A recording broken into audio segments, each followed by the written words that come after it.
Colour कहार की पहाड़ियाँ और बूंद बाड़ हवा, फरवरी फगन में ठंडी, ये सारे नंद किशोर इधर से रोड जाके अंदर जाती है। इस होटल के पास एक चाय पीने के लिए हम आ गए। ये चाय का होटल, चाय पी के देखेंगे कि कैसी है। फूड पार्क बन रहा है इधर, फूड पार्क होते आएंगे अपनी तू तू तू तू तू अरे बूई तो अपनी कौम को पहचान लेता है। बूई बूई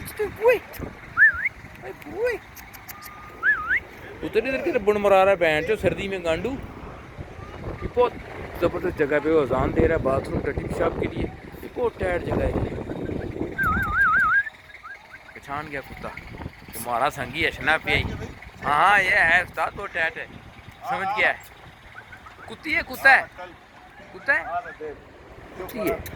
ये थोड़ी सी और जवान हुई ना थोड़ी सी तो कुत्तों को दर्द हो जाएगी।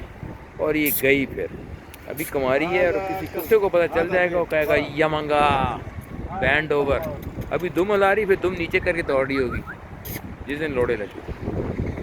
बहुत ज़बरदस्त है चीज़। और वो मोटर में करीब से जगह, बहुत ज़बरदस्त लोकेशन पे। लोग अभी रुकते नहीं, लेकिन चाय देखते हैं कैसी है इसकी, पी के देखेंगे।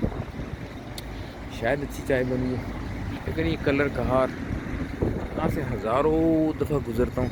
ये पंजाब यहाँ आके ख़त्म हो गया और फिर यहाँ से कोटवार शुरू हो गया। बस पंजाब की याद यहाँ मिट जाती है। बड़ा दिल चाहता है पंजाब बंदा जाके फिर उत्थे रवे, पर भैन चोद यवे। चाय के होटल पे बैठे हैं हम, अभी तक चाय नहीं आई भैन चोद।